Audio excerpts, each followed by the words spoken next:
Estamos estudando o livro de Atos e eu vou convidar vocês a abrirem novamente o livro de Lucas, quando ele escreve ali os Atos dos Apóstolos.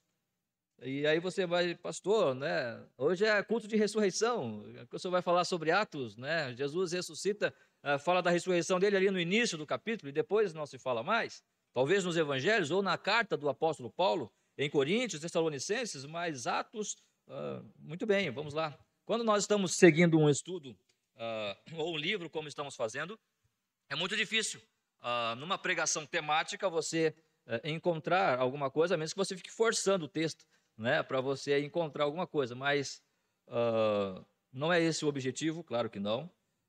Mas eu estava estudando, como tenho falado, tenho estudado esse livro, e me chamou a atenção ali a passagem que vai do capítulo 8, do verso 26, até o capítulo 9, versículo 8.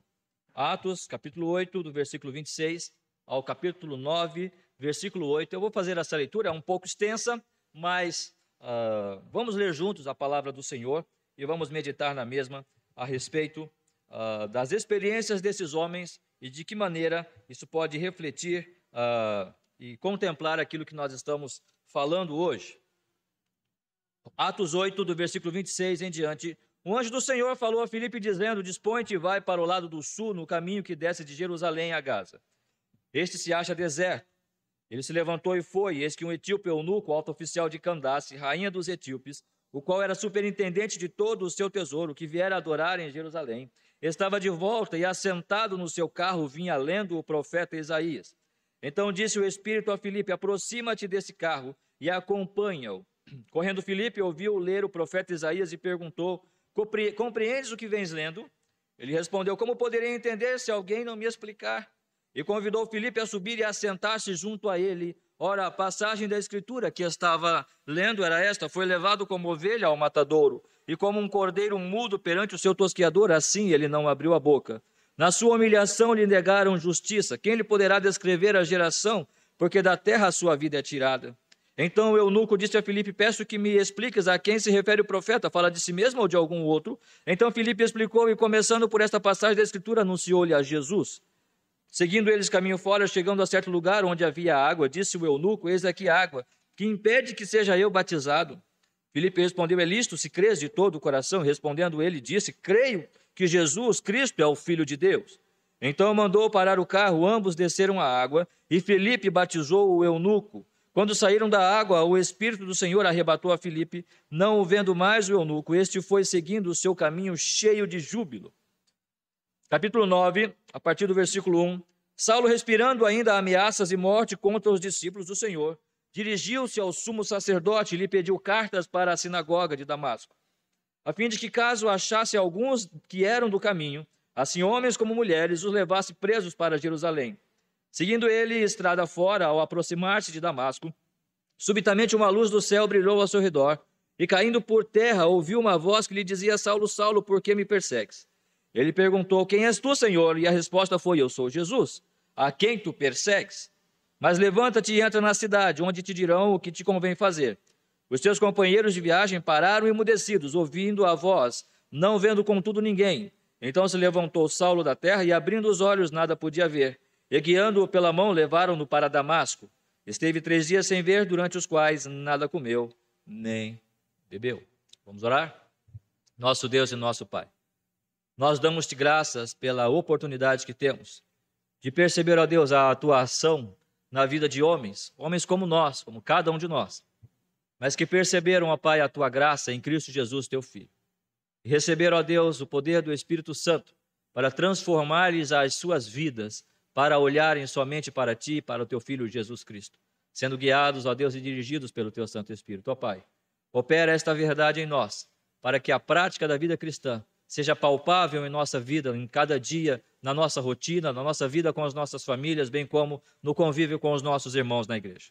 Que em tudo, a Deus, o Senhor mesmo, Jesus Cristo, seja visto em nós, e que o seu poder, o poder da morte, da sua ressurreição, possa também ser visível em nosso corpo mortal. Nós oramos, ó Deus, pedindo a tua graça, esperando aquele dia que o Senhor Jesus Cristo retornará, para então estarmos para sempre contigo. Nós oramos e agradecemos e pedimos por esse tempo, pela meditação da tua palavra. E é em nome de Jesus que nós oramos. Amém, Senhor. Irmãos, esses dias eu estava com uma vontade de comer alguma coisa, e eu falei até para cá, queria comer alguma coisa. Não tem aquele momento que você quer comer, mas você não sabe o que é, né? Você quer comer, parece que a gente sempre quer comer alguma coisa, né? Mas tem aquele dia que é especial, parece que o seu paladar pede algum sabor, mas você não sabe o que é. E a gente, você vai na geladeira, e você vai nas frutas, e você come um negócio, e nada. Aí eu peguei um copo d'água e tomei, falei, era isso, era só uma água, né? Inclusive, se algum irmão quiser pegar um copo d'água agora, eu agradeceria, por favor. Não que eu estou com vontade de comer alguma coisa, mas é porque eu estou com sede mesmo. Mas, enfim, esses dias eu estava com vontade, mas era só uma água. Era só tomar uma água e resolvia o problema. E, às vezes, nós estamos assim. A nossa alma, irmãos, como nós fomos feitos para a adoração. A minha alma, a sua alma quer adorar a Deus, quer buscar algo que preencha este vazio. E nós ficamos procurando, e ficamos atrás de alguma coisa, quando na verdade a coisa é tão simples. Aquilo que necessitamos, Jesus vai dizer, eu sou o pão da vida. Jesus vai dizer à mulher samaritana, quem beber dessa água jamais terá sede. Percebam que é tão simples, é só você ir a Jesus e todos os problemas, todas as ansiedades, todos os anseios do seu corpo, da sua alma, serão satisfeitos no Senhor Jesus Cristo. Muito obrigado, irmão.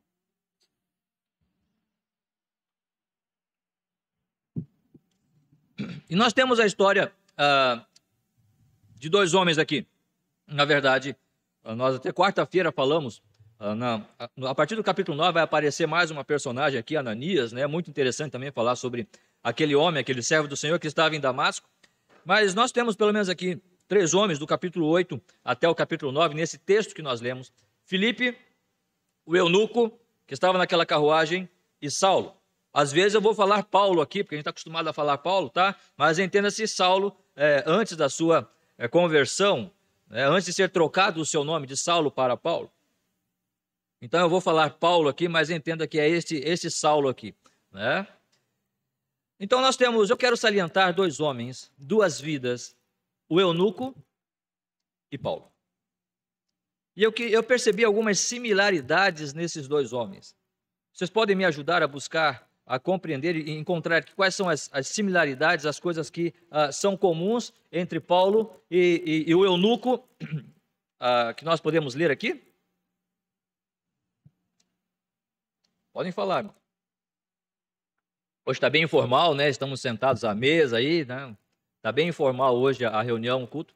Uma similaridade que você pode perceber aqui. Eu vou ajudar vocês, tá? Primeiro, eunuco e Paulo são homens, né? Opa, então são 2 homens, eles são iguais, né?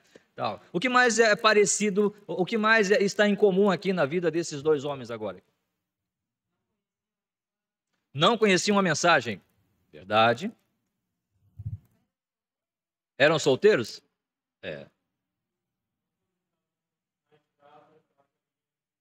Eles estavam viajando em busca de algum lugar, né? Viajando para algum destino, né? Mais alguma coisa? Não conheciam a palavra, eram solteiros. Eu não sei se Paulo era solteiro, eu acho que Paulo era casado, né? Era casado. Não? Né? Bom, não sei. Mas, enfim. Estavam viajando. Que mais? Oi? Não eram batizados? Isso? Ok, não eram batizados, ok. O que mais, irmãos?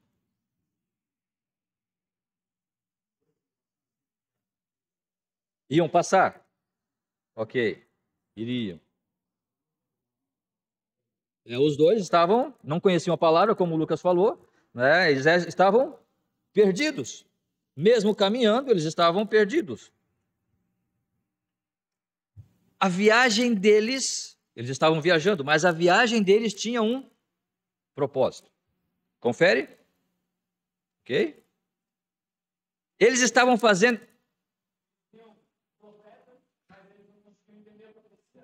Ok. Não, tranquilo. Eu estou dando liberdade para os irmãos participarem, tranquilo. Geralmente na pregação não se tem essa liberdade, mas hoje está mais, como eu falei, estamos mais informal aqui. Para que o eunuco, tanto o eunuco quanto Paulo, estivessem fazendo essa viagem com esse propósito, implica que eles eram respeitados, não?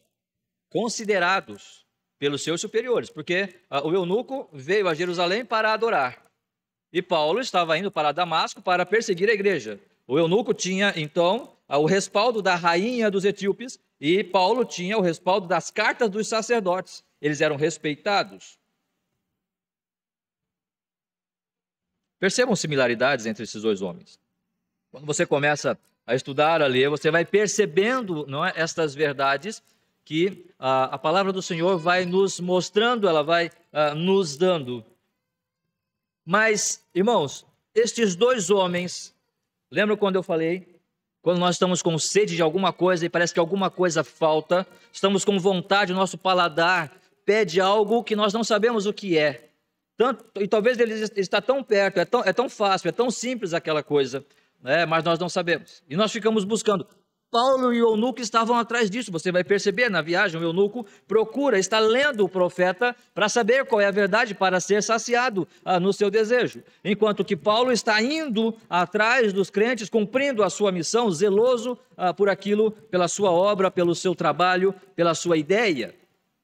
Agora, mostra isso que a nossa alma está sempre dizendo, procura-se algo. E eu queria dizer que talvez a nossa alma está dizendo, procura-se Cristo, morto e vivo. Procura-se Cristo, morto e vivo. A minha alma, a sua alma, nós estamos procurando o Cristo morto, sim, mas o Cristo vivo também. Não entendi, pastor. Vamos lá? Vamos tentar ser mais claros. Quando nós olhamos para o eunuco, o que nós percebemos? Um homem que era eunuco. Sabe o que é um eunuco? Um eunuco é um homem que está impedido de se relacionar com mulheres, de ter uma família. Ele não pode ter filhos, ele não pode casar. Por isso que a irmã disse que ele era solteiro, né? E é verdade. Agora, a pergunta, eu estou trazendo a ideia de que ele era um eunuco, por quê? Como que um eunuco, se você ler Deuteronômio, capítulo 23, 1, você vai perceber que nenhum eunuco poderia adorar. Um eunuco não pode entrar no templo para adoração. Então, como é que a rainha de Candace enviou aquele homem para ele adorar lá em Jerusalém, se ele não podia adorar pela lei, ele era impedido de adorar? É claro que ele não o fez. É claro que ele tinha a responsabilidade. Ele estava gerenciando a situação, mas ele não podia fazer aquela tarefa. Ele não podia realizar aquele ato de adoração. E imagine aquele eunuco, então, com toda essa responsabilidade, chegando lá para adorar, mas ele não pode, e agora ele está voltando, e ele fica perguntando para si mesmo, o que foi que eu acabei de fazer? O que é isso? Eu saí da minha terra por ordem da rainha, estou indo ao templo para prestar um rito religioso, mas eu não posso entrar. A própria lei me impede de realizar isto, porque eu sou um eunuco. O que nós temos aqui? Um homem que sabe que não pode. E é por isso que ele está lendo o profeta Isaías. É por isso que ele está lendo Isaías capítulo 50, porque a palavra do Senhor diz ali no versículo 32 do capítulo 8, ora, a passagem da escritura que estava lendo era esta: foi levado como ovelha matadora e como um cordeiro mudo perante o seu tosquiador, assim ele não abriu a boca. Fala do quê? Fala da morte de Cristo. O eunuco estava lendo um texto bíblico profético sobre a morte de Cristo. E Filipe vem na carruagem, vem naquele carro e diz, você está entendendo o que você está lendo, eunuco?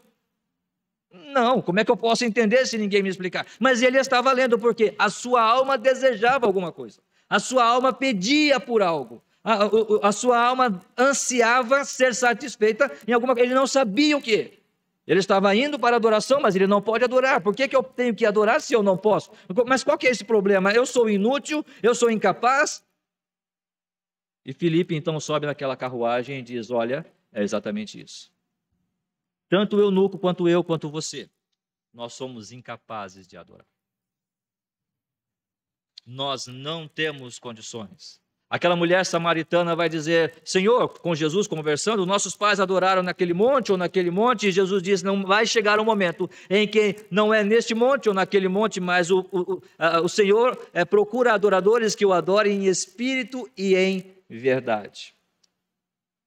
Esta é a adoração que o Senhor está buscando.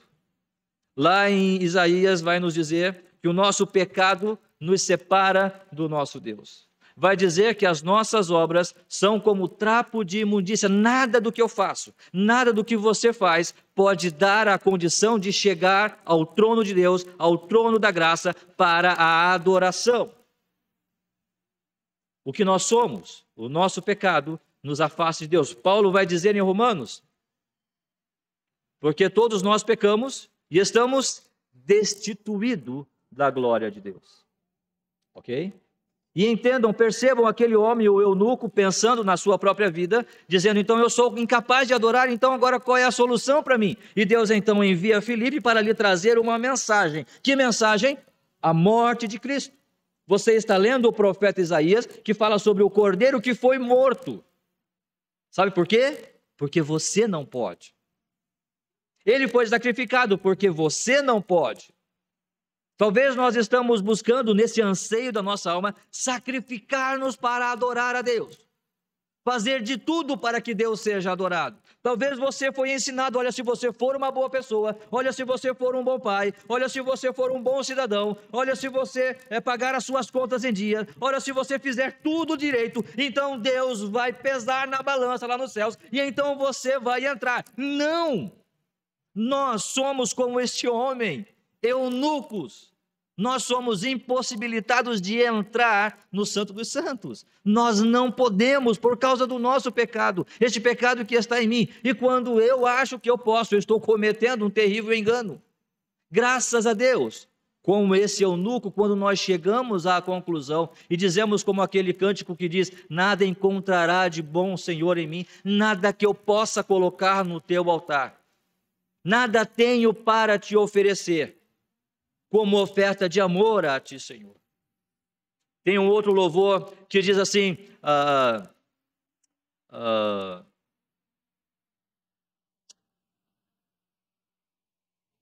me esqueci agora, me faltou. Mas ele diz: ó Senhor, o céu está tão claro, Filho do homem, posso assim te ver. Santo Deus, teu fogo me consuma, até que brilhes em mim todo o teu ser. Logo ao contemplar a tua glória, o amor próprio, a glória se esvaeceu. Nós vamos perceber que em nós mesmos, ao contemplarmos o Senhor Jesus Cristo, não há nada de bom em nós que nós possamos ofertar e dar a Ele. Mas então o que é que nós fazemos? Qual que é a solução? Cristo morreu por mim e por você. Cristo nos deu a sua vida. Hebreus capítulo 10, versículo 9. Hebreus 10, 9.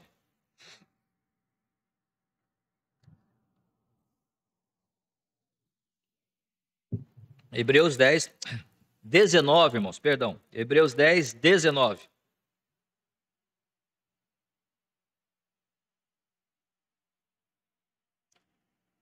Vai dizer ali: tendo, pois, irmãos, intrepidez para entrar no Santo dos Santos. Pelo quê? Pelas suas obras. Pelo quê? Pela sua religiosidade? Não, nós somos eunucos, nós somos imperfeitos. Nós não temos a capacidade de entrar. Somos como aquele eunuco. Nós não temos possibilidades em nós mesmos de fazê-lo. Mas tendo, pois, irmãos, intrepidez para entrar no Santo dos Santos, pelo sangue de Jesus, ou seja, pela sua morte. Quando Jesus morre, ele derrama o seu sangue, ele entrega o seu sangue para que nós pudéssemos entrar neste lugar de adoração. Versículo 20: pelo novo e vivo caminho que ele nos consagrou pelo véu, ou seja, isto é, pela sua carne, pelo seu sofrimento, pelo seu sacrifício, como um cordeiro mudo perante o seu tosquiador. Ele foi entregue, ele foi o sacrifício para satisfazer a justiça de Deus, porque o meu sacrifício, o seu sacrifício não pode, ele não é suficiente para satisfazer a exigência da santidade de Deus.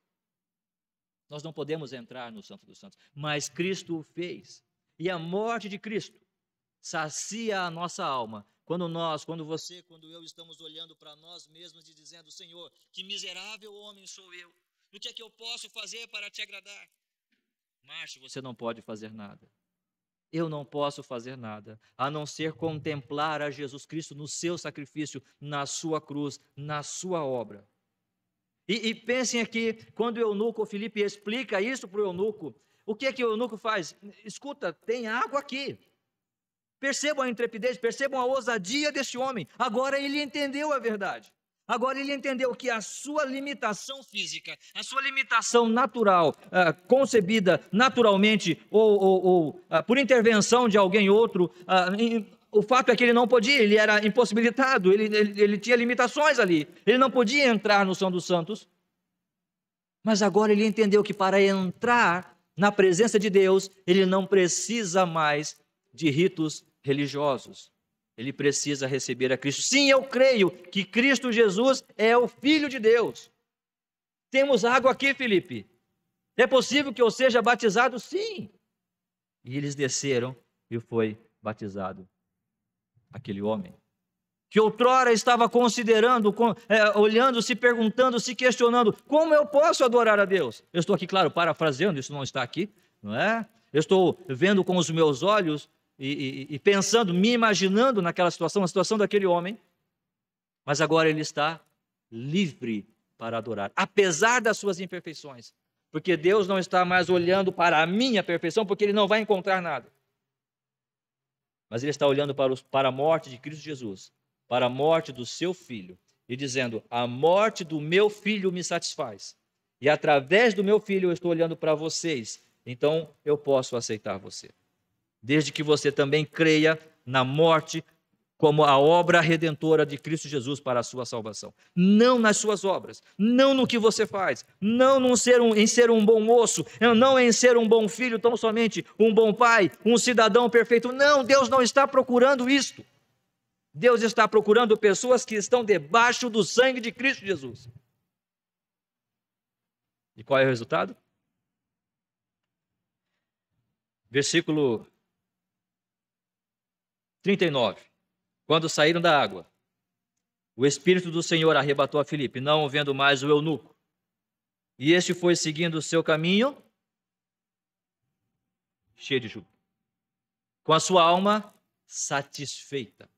Aquilo que ele pensava, aquilo que ele precisava, aquilo que ele desejava, foi-lhe dado. Deus mesmo supriu a ele. E agora aquele homem estava feliz, satisfeito.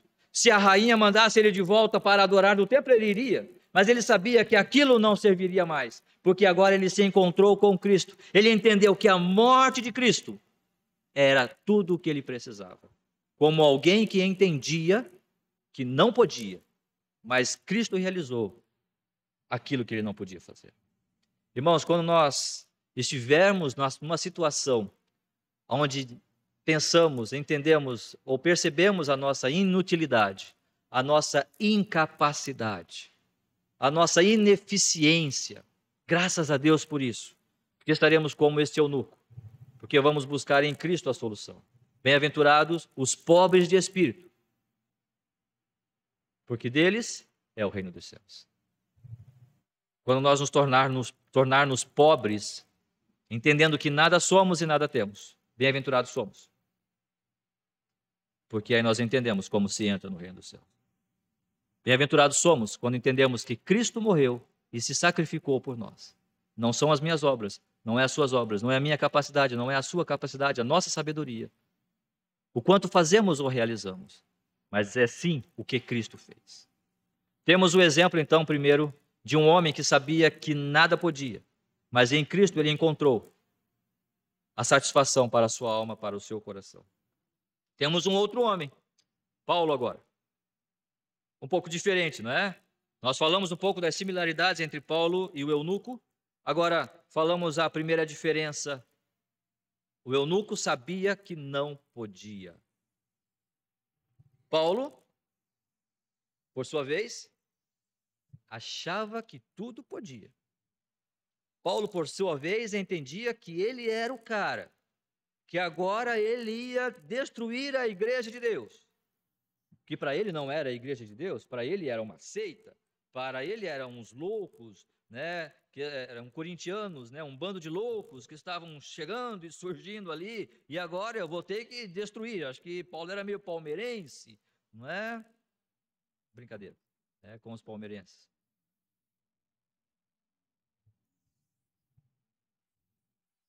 Saulo respirando ainda ameaças de morte, versículo 1 do capítulo 9. Contra os discípulos do Senhor, dirigiu-se ao sumo sacerdote e lhe pediu cartas para as sinagogas de Damasco. Paulo respirava ameaças e morte. Se nós lermos mais adiante, o Senhor Jesus Cristo vai aparecer a Paulo e vai dizer: Paulo, Paulo, por que você me persegue? Jesus, mas quem eu estou perseguindo? A mim, Paulo. Quando você persegue os meus filhos, quando você persegue a minha igreja, é a mim que você está perseguindo. Só que Paulo não desejava só perseguir a igreja. Talvez Paulo não entendia isso. Mas Paulo aspirava até mesmo matar os cristãos. Não sei, não vejo nenhuma referência. Algumas pessoas dizem, né, que Paulo matava os cristãos, eu não vejo isso. Paulo desejava matar. Não diz que ele matou efetivamente algum cristão, algum servo do Senhor. Mas ele aspirava, ele imaginava matar se necessário fosse. Paulo queria calar, mas ele não sabia que era Jesus. Paulo queria matar os cristãos. Se quando Paulo perseguia, acompanhe meu raciocínio aqui, se quando Paulo queria perseguir os cristãos, era Cristo que ele perseguia, quando Paulo desejava matar os cristãos, quem ele desejava matar? Cristo. Paulo, preste atenção no que você está fazendo, preste atenção na sua loucura, Paulo. Como é que você quer matar alguém que já está morto? Se para você eu já estou morto, por que você quer matar os meus filhos e os meus servos? Se eu já estou morto, eles estão simplesmente seguindo uma religião morta. Então deixe que isso aí vai se esvair. Isso aí por si só vai se diluir. Por que você está tão bravo? Por que você está tão ansioso em perseguir e em me matar? Se para você eu estou morto, por que você quer me matar? Porque a alma de Paulo desejava alguma coisa que ele não sabia o que era. Quantas pessoas vivem neste mundo correndo atrás de tantas coisas, quanto que o mais simples está em Cristo Jesus. Aquilo que nós mais precisamos é nos rendermos aos pés do Senhor Jesus Cristo. E neste ínterim, nesta situação, nessa sociedade, nós nos enchemos de capacidades. E Paulo vai dizer, como ele vai dizer em Filipenses, eu sou da linhagem de Israel, eu sou da tribo de Benjamim, eu sou hebreu de hebreus, quanto à lei fariseu, quanto ao zelo perseguidor, quanto à lei eu sou irrepreensível. Percebam, irmãos, o currículo desse homem, percebam o histórico que ele tem, o que ele pode apresentar para dizer aos sacerdotes: olha, me dá aqui uma carta para eu perseguir a igreja. Por quê? Porque eu tenho todas as qualificações para fazer isso. Eu tenho todas as qualificações para adorar a Jeová. Eu tenho todas as qualificações para adorar o nosso Deus. E ele sai na sua viagem, ansioso por satisfazer esse desejo que ele não sabe o que é. Mas agora, lembram com o eunuco? Para falar da morte de Cristo, foi necessário que alguém viesse e lhe explicasse um texto bíblico sobre a morte de Cristo. Por quê? Porque o eunuco não poderia ver os benefícios da morte de Cristo. Ou seja, ele não poderia ver Cristo morto, porque ele não está mais morto. Cristo agora está vivo. Mas como falar para aquele homem? Então Deus enviou Filipe para lhe explicar. O Espírito Santo então conduziu aquela situação para converter aquela alma, aquela vida, aquele coração, para dizer: eunuco, você pode adorar. Esquece as suas imperfeições e adora a Deus em Cristo Jesus. Mas agora com Paulo é diferente. Paulo estava cheio das suas qualificações, cheio dos seus poderes e qualidades, cheio das suas presunções, cheio das suas qualidades naturais, adquiridas ou inatas. E ele então estava pronto para fazer com o seu zelo a vontade do Senhor. Somente o Cristo vivo pode mudar esta alma. Claro que toda esta obra é o Espírito Santo quem realiza. Toda esta mensagem nós temos na palavra do Senhor. Mas era necessário que o Cristo vivo chegasse diante de Paulo e dissesse: Paulo, tudo isso que você está achando que tem, nada é. Paulo, eu estou aqui agora na sua frente. Eu estive morto, sim, mas eis que ressurgi. E eu estou na sua frente agora, para te mostrar o quão pequeno você é. Irmão, se a obra do Senhor na cruz do Calvário não mostrar para nós que nós podemos entrar com toda a autoridade de Cristo, no Santo dos Santos, com toda a ousadia e intrepidez para a adoração, o que estamos fazendo com isso? Certa vez eu falei para um jovem, foi em Livramento, lá no Rio Grande do Sul, falei para ele: escuta, você quer dirigir o culto domingo? Ah, pastor, não posso. Falei: mas o que está acontecendo? Não, pastor, eu tenho uns pecados, eu tomei, E aí eu sentei com ele e falei assim: rapaz, você é cristão? Você já tomou? Sim, já tomei. Então por que você não senta agora, não ajoelha agora e confessa o seu pecado? E adora a Deus, vá servir ao Senhor. Por que você vai ficar permitindo que o seu pecado impeça você de adorar e ser útil na casa do Senhor? Eu não estou querendo dizer que a obra do Senhor pode ser feita de qualquer forma, por qualquer um, não é isso que eu estou dizendo, mas nós temos uma liberdade para entrar e dizer: Senhor, hoje eu pequei, me perdoa, Senhor, em Cristo Jesus eu quero confessar o meu pecado e quero te servir. Daqui a pouco nós vamos servir a ceia, e Paulo vai dizer: examine-se, pois, o homem a si mesmo, e fique triste. Examine-se, pois, o homem, e fique chorando o seu pecado. Examine-se o homem a si mesmo, e não tome a ceia, não. Examine-se o homem a si mesmo, e assim tome do pão, e tome do vinho. Examine-se a si mesmo. Olhe para o sacrifício de Cristo na cruz, e diga: o sangue de Cristo me lavou, e o meu pecado não tem poder sobre mim. É Cristo que vive agora em mim. Senhor, toma o meu pecado e leva ele consigo com o seu sangue. Lava-me, Senhor. Não, mas eu sou um pecador. Essa pessoa não conheceu ainda Cristo. Ela não entendeu o que foi a morte de Cristo. Porque quando ela entender, ela vai entrar com toda a ousadia: Senhor, eis-me aqui, envia-me a mim, para a tua honra e para a tua glória. Porque Cristo morreu por mim. Não sou eu, mas o Senhor quem está fazendo. E o eunuco foi alegre. Agora Paulo não. Aqui já é diferente, não é? Ele achava que podia.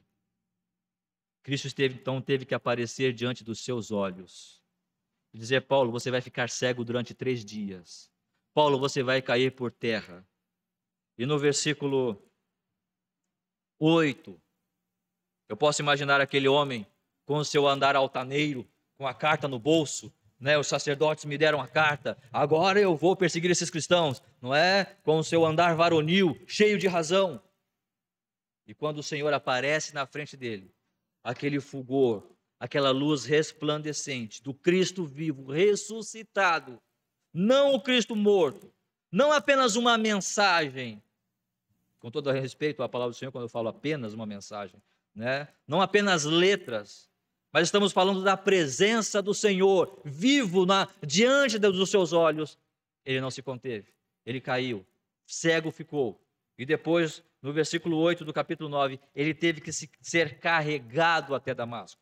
Ele não conseguia andar. Está vendo, Paulo, a sua incapacidade? Está vendo, Paulo, que você não pode? Irmão, se a ressurreição de Cristo Jesus, se nós virmos Cristo na sua glória, assim como Estevão viu: eis que vejo os céus abertos e o Filho do Homem está à destra do Pai na sua glória. Se isso não transformar a minha vida, se isso não quebrar o meu orgulho, se isso não espedaçar a minha glória vã, de que serve nós celebrarmos a Páscoa? De que serve nós nos juntarmos com as famílias? De que serve nós fazermos um bom almoço gostoso? Se isso não estiver transformando a minha vida e a sua vida, entendendo que nós podemos entrar sim no Santo dos Santos, mas com gratidão, mas com toda a humildade diante de Cristo, pela obra do Senhor Jesus Cristo, e vendo Cristo na sua glória, e dizendo: Senhor, a Ti toda a honra, a Ti todo o louvor, não a mim, eu nada posso, eu nada sou, eu sou cego, pobre e nu.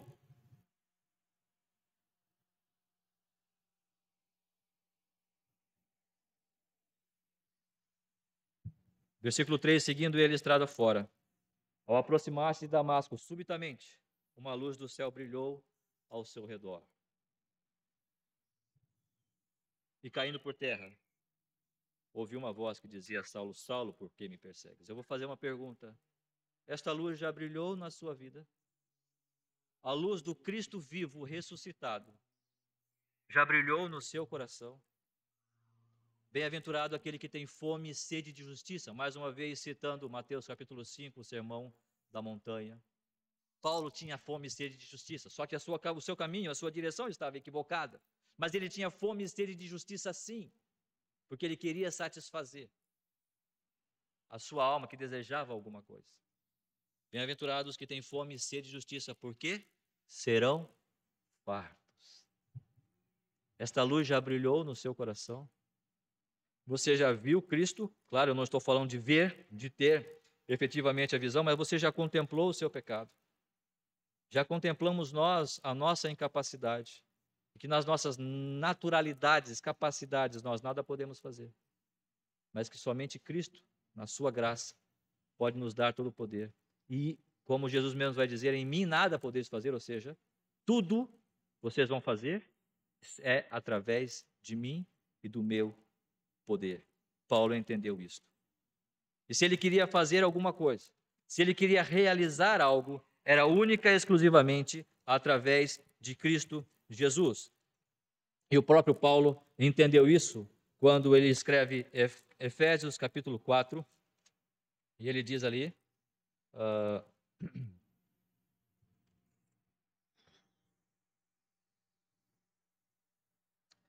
versículo 7, para nós terminarmos esta fala, diz ali: a graça foi concedida a cada um de nós, segundo a proporção do dom de Cristo, a graça de Cristo. Por isso diz, quando ele subiu às alturas, ou seja, quando ele ressuscitou, levou o cativo ao cativeiro e concedeu dons aos homens. Ora, versículo 9, que quer dizer subiu, senão que também havia descido até as regiões inferiores da terra? Aquele que desceu é também o mesmo que subiu, o mesmo que ressuscitou acima de todos os céus, para encher a todas as coisas. E ele mesmo concedeu uns para apóstolos, e assim então Deus vai elencando aqui os dons da igreja, ou seja, agora você pode fazer, porque Cristo fez. Cristo morreu, ele desceu até as regiões inferiores, mas ressuscitou para dar condições a cada um de nós, para dar o poder, a força, a ousadia, para assim, agora sim, realizarmos a vontade do Senhor. Paulo, agora você vai preencher isso que falta no seu coração. Paulo, agora você está entendendo qual é a sua missão, né, Paulo? Agora você está entendendo qual é o sentido da vida, né, Paulo? Agora vai, Paulo, por essas estradas. Agora vai, Paulo, por essas aldeias. Vai por essas cidades. Paulo, e vai sofrer pelo meu nome, porque eu sei que é isto que você quer. É isso que você quer? É Cristo que você quer? É o Cristo ressurreto que eu desejo? A nossa alma anseia por esse Senhor. A nossa alma anseia por servi-lo. Em momentos, o eunuco estará sendo visto em mim. Em outros momentos, o próprio Paulo. Em alguns momentos eu vou estar tão triste que eu acho que eu nada posso fazer, que Deus se esqueceu de mim e que eu não tenho condições de servir ao Senhor. Mas eu preciso olhar para o sacrifício que ele realizou na cruz do Calvário. Na sua morte, não depende de mim, mas depende dele. E ele já realizou isso. Mas vai ter momentos em que eu vou achar que eu posso tudo. E com as minhas qualidades e capacidades eu posso fazer todas as coisas. Então eu preciso ver Cristo na sua glória e dizer: Senhor, eu nada sou. Porque ele está vivo. Ele ressuscitou. Está à destra do Pai. E ele diz: toda autoridade, todo poder me foi dado no céu e na terra. E estou convosco todos os dias, até a consumação dos séculos. Ele não está só lá na glória distante de nós para nós ficarmos olhando. Ele está conosco agora. Porque ele está vivo. Ele ressuscitou. Irmão, seja o eunuco em mim, seja o Saulo em mim, esta minha alma procura, anseia ser satisfeita. Se você anseia Cristo, busque a Ele, e tão somente Ele. Seja na sua morte, seja na sua ressurreição. Mas que esse ato, essa obra de Cristo, transforme a sua vida por completo, todos os dias. Trabalhando, transformando, para contemplarmos a Ele, esperando Cristo, para um dia estarmos também com Ele, nas regiões celestes, para a adoração eterna. Que Deus nos abençoe. Vamos orar mais uma vez. Nosso Deus e Pai, nós te louvamos pela tua graça. E pedimos a Deus que todo o anseio da nossa alma, todo o desejo, sejam encontrados, sejam satisfeitos mesmo em Cristo Jesus tão somente. Pela obra de Cristo Jesus na cruz e na sua ressurreição. Tanto o poder da cruz, da morte de Cristo, quanto da sua ressurreição, possam ser percebidos na nossa vida diária, na nossa vida prática. Eu louvo a Ti, ó Deus, te agradecendo por esse dia, por cada irmão, por cada família, por cada jovem, por cada criança que chegou aqui nesta manhã. Que o Senhor esteja dando-nos a Tua graça e nos fazendo crescer nesta consciência da adoração que somente a Ti é devida. Ó Deus, que a obra de Cristo Jesus, tanto a sua morte quanto a sua ressurreição, possam ser percebidas na nossa vida, na nossa família, nos nossos afazeres, no nosso corpo, enfim, que em tudo o Senhor seja glorificado. E é em nome de Jesus que nós oramos e pedimos para o restante do culto que vamos ter agora. E fazemos isso em nome de Cristo Jesus. Amém.